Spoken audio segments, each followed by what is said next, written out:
প্রথম পর্বে যে আয়োজনে আমাদের নিরাপত্তা যে আমাদের দায়িত্ব, সেই নিরাপত্তাটা আমরা পরিকল্পনা করে ফেলছি এবং সেই পরিকল্পনার মধ্যে আপনারা অবগত আছেন ৫৫৪টা সেন্টার।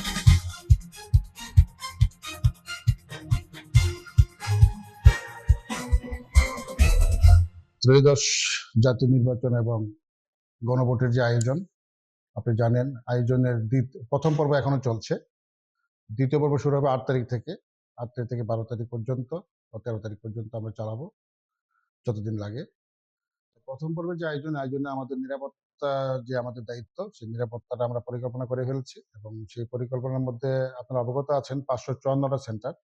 এই ৫৫৪টা সেন্টারের মধ্যে অলমোস্ট সব জায়গাতেই আমরা স্ট্যাটিক ফোর্স, মোবাইল, স্ট্রাইকিং এবং অন্যান্য যে আমাদের অক্সিলারি ফোর্স আছে, army, BGB, answer BDP, RAB, সবাই আমাদেরকে অ্যাসিস্ট করবে।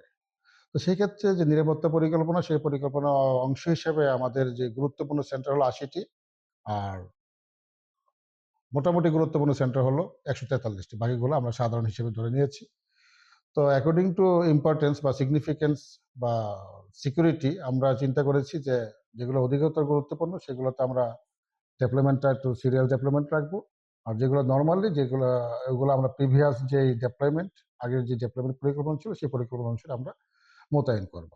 তো হোপফুলি আপনার মৌলভীবাজারের যে সম্মানিত ভোটার আছেন তারা অত্যন্ত সাম্প্রতিক যে কি বলে এটা সম্পর্ক, পারস্পরিক সম্পর্ক চমৎকার। তারা সব ক্ষেত্রেই তাদের মধ্যে একটা সম্প্রীতি আছে, ভ্রাতৃত্ববোধ আছে। তো আমার মনে হচ্ছে আমরা নিরাপত্তা দেওয়া অবশ্যই আমরা পরিকল্পনা রেখেছি এবং সেটা ইম্পোজ করব। কিন্তু সবচেয়ে বড় আমাদের আশার কথা হলো যে ওনাদের মধ্যে একটা সম্প্রীতির যে ভাব, এটাই আমাদের সবচেয়ে বড় নিরাপত্তা। তো যাই হোক, আমাদের পুলিশিং যে ডেপ্লয়মেন্ট, সেই ডেপ্লয়মেন্টটা আমরা পরিকল্পনা সম্পন্ন করেছি এবং ওই ডেপ্লয়মেন্টে কোনো দুষ্কৃতিকারী বা কোনো আইন অমান্যকারী কেউই আমাদের ডিস্টার্ব করতে পারবে না বলে আমার বিশ্বাস।